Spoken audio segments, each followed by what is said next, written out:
Les entretiens des patriotes, bonjour à tous. Costume de Macron pour Rio.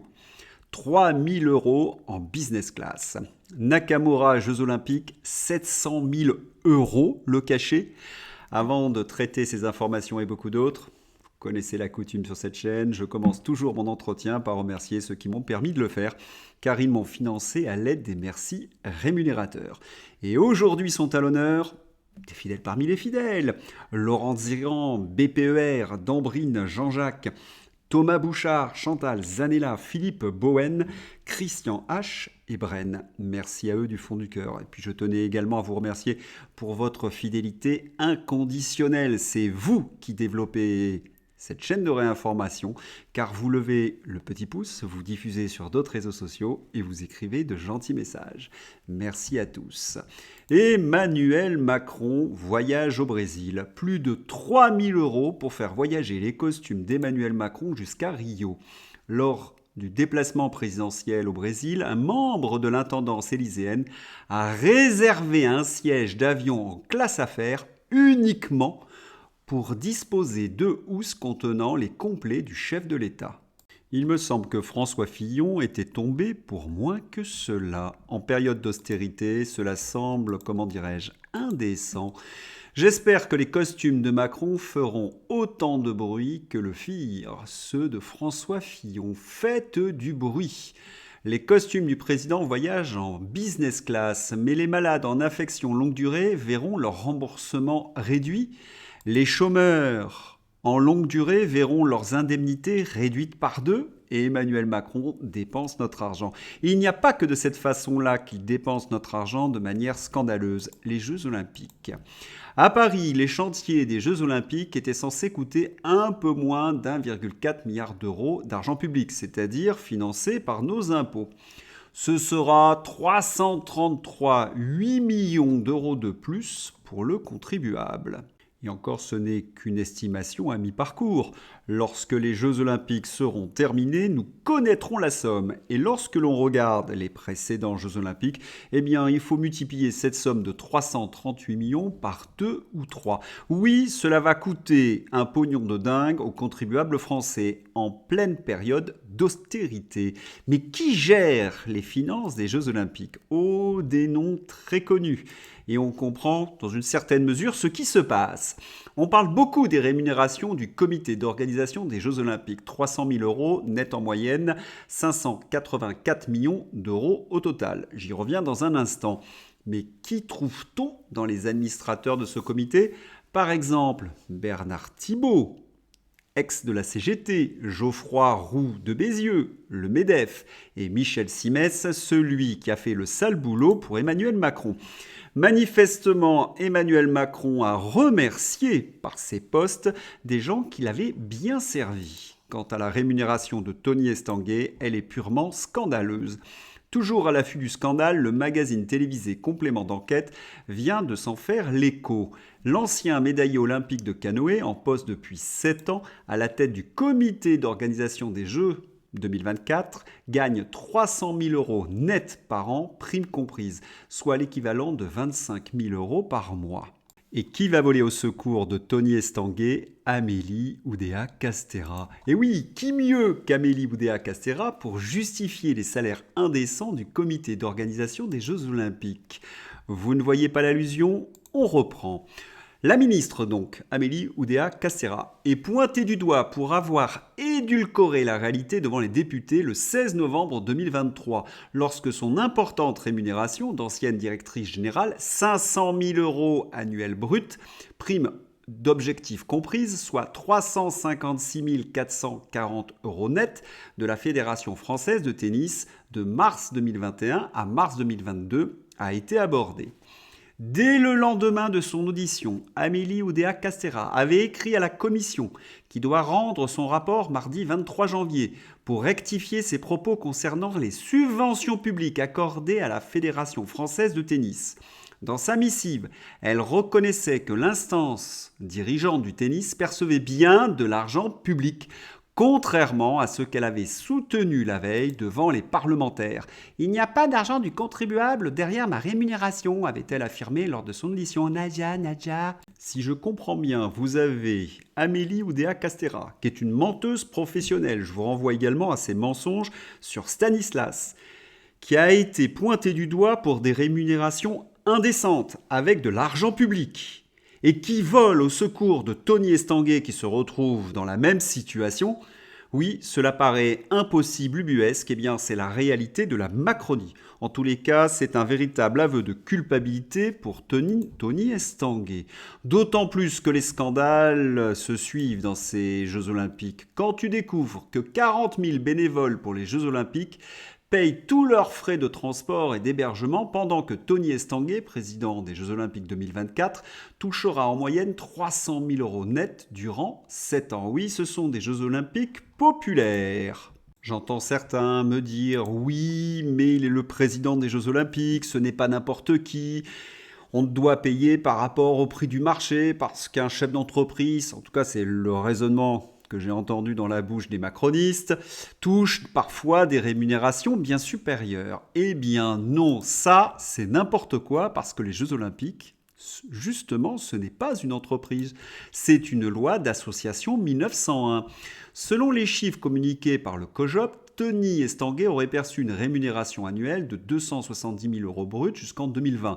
Cette rémunération était ensuite susceptible d'évoluer, donc elle a évolué vers 300 000, dans une limite de 20% en fonction de certains critères de performance, avait expliqué le COJOP en 2018. Or, ce comité, qui est une association de loi 1901, qui plus est financée par nos impôts, a une obligation, selon la loi, de plafonner les rémunérations de ses dirigeants à des chiffres légèrement inférieurs. Lorsque j'avais regardé ces plafonds, ils étaient même divisés par 2.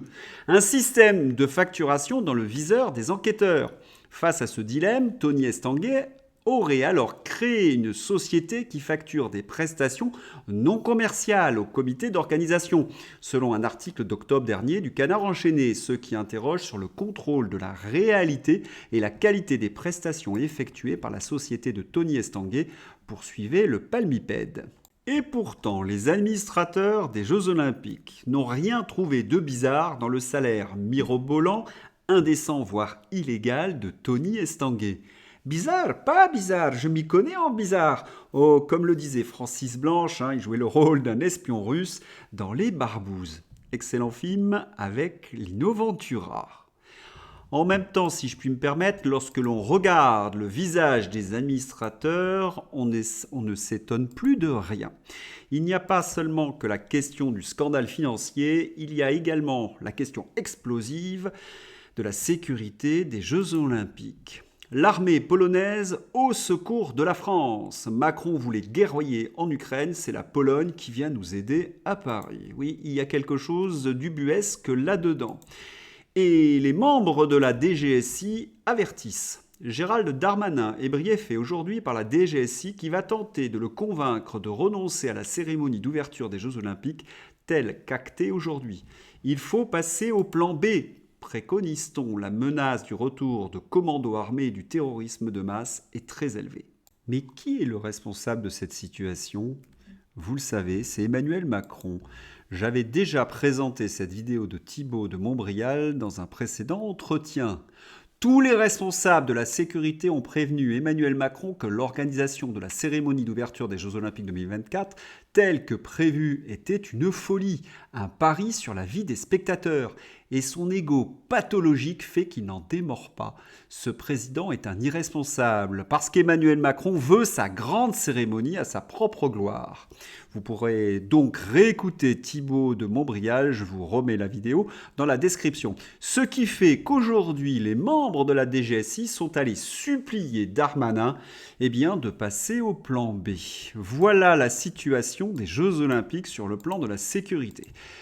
C'est très, très inquiétant. Et que dire de Valérie Pécresse ? Là, elle sombre dans le ridicule. J'ai cru en voyant le titre que nous étions dans le Gorafi. Eh bien, pas du tout.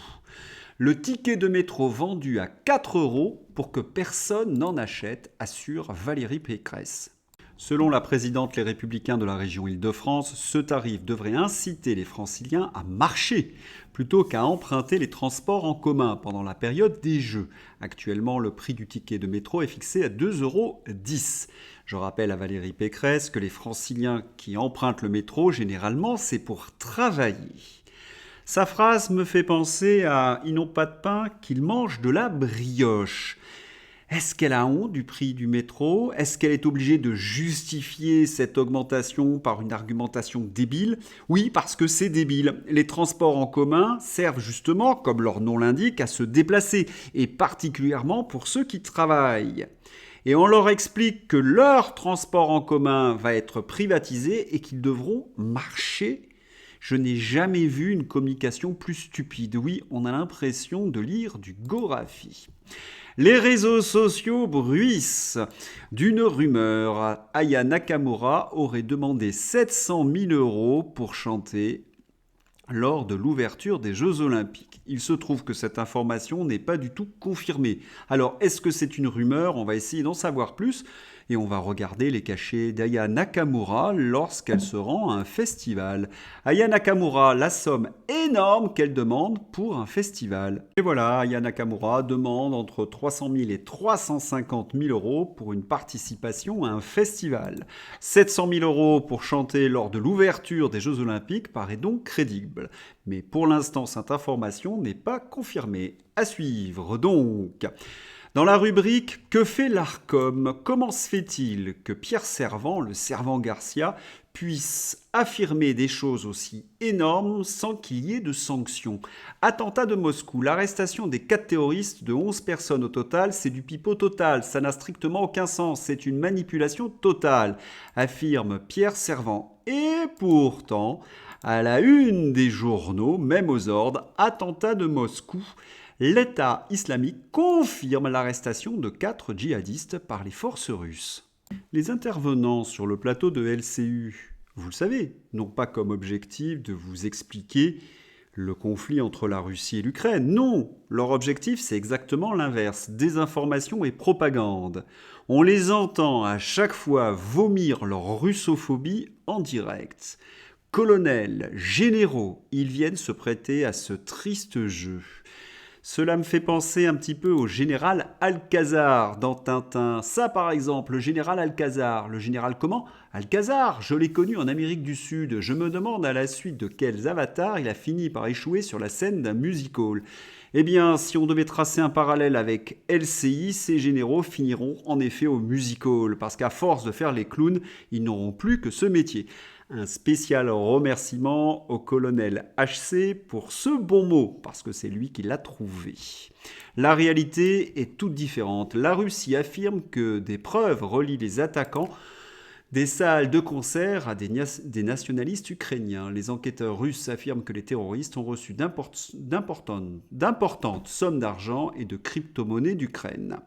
À la suite de la collaboration avec les terroristes détenus, de l'étude des dispositifs techniques saisis et de l'analyse des informations sur les transactions financières, des preuves ont été obtenues de leur lien avec les nationalistes ukrainiens, indique le communiqué. Il a déclaré que les attaquants avaient reçu d'importantes sommes d'argent et de crypto-monnaies d'Ukraine et qu'un autre suspect impliqué dans le financement du terrorisme avait été arrêté. Les Américains et les Occidentaux contestent la version russe, mais on sent beaucoup de panique de leur part. D'autant que de nombreux chefs d'État européens se demandent comment sortir du guêpier ukrainien. Et j'ai même l'impression qu'Emmanuel Macron également se pose la question à la une du Monde. Guerre en Ukraine, la promesse d'Emmanuel Macron d'aider Kiev vire au casse-tête budgétaire et politique. Le chef de l'État avait promis un soutien militaire pouvant aller jusqu'à 3 milliards d'euros, une gageure alors que Bercy prévoit 10 milliards d'économies.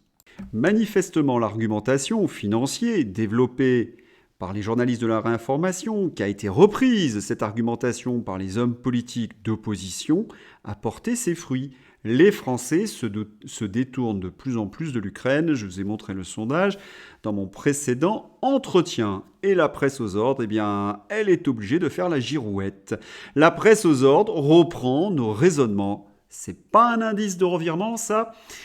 Allez, on va terminer ce journal par quelques nouvelles. Je m'adresse à Jean Lassalle. Ça y est, Jean, vous pouvez nous dire désormais si le poudré, eh bien, est allé au pchout. Et oui, votre affaire est classée sans suite.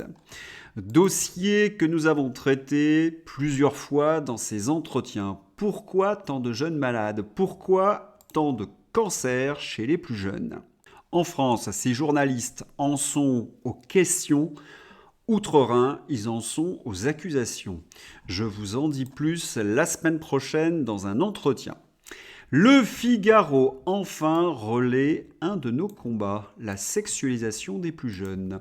Il ne s'agit plus de prévention, mais de sexualisation. Rappelons que l'UNESCO recommande de parler de la jouissance sexuelle dès l'âge de 5 ans. Le projet de programme d'éducation à la sexualité sexualise les enfants dès la maternelle. Le principe est d'informer l'enfant avant même qui ne pose des questions. Certains sont traumatisés par ces apprentissages. Et si on laissait les enfants tranquilles? Il me semble désormais que l'étape suivante, c'est de demander des comptes à Belloubet et Gabriel Attal. Emmanuel Macron au Brésil. Cette photo fait, paraît-il, beaucoup rire les Brésiliens, considérant que Lula et Macron font un beau couple. Et oui, comme je vous l'ai dit à nombreuses reprises, Emmanuel Macron ne peut pas s'empêcher de faire de la mise en scène. Et à chaque fois, le résultat est sidérant, grotesque. Les réseaux sociaux, bien évidemment, se sont moqués du chef de l'État, comme la presse étrangère. Emmanuel, fugue brésilienne, une aventure intense dans la moiteur de la forêt amazonienne. François Chérix. C'est un livre de Bruno Le Maire aux éditions Duffion. Puisqu'on parle de Bruno Le Maire, encore un détournement. Bruno Le Maire, dilaté comme jamais. Comment j'ai explosé le renflement brun de l'économie française. Prends ça Poutine, édition Duffion. Enfin, on va terminer par un numéro à la télévision belge. Des humoristes belges se moquent de la figure de Macron et de ses provocations va-t-en-guerre contre Poutine. On est la risée du monde entier avec le Napoléon de l'Élysée. Oui, l'imitateur est vraiment formidable. Je vous mets l'extrait dans ma description. Samedi, ce sont les salons de conversation. Je rappelle les deux questions. Qui sont les électeurs macronistes? Nos enfants vont-ils combattre en Ukraine? À bientôt donc. Je vous souhaite un excellent week-end de Pâques. À bientôt. Au revoir.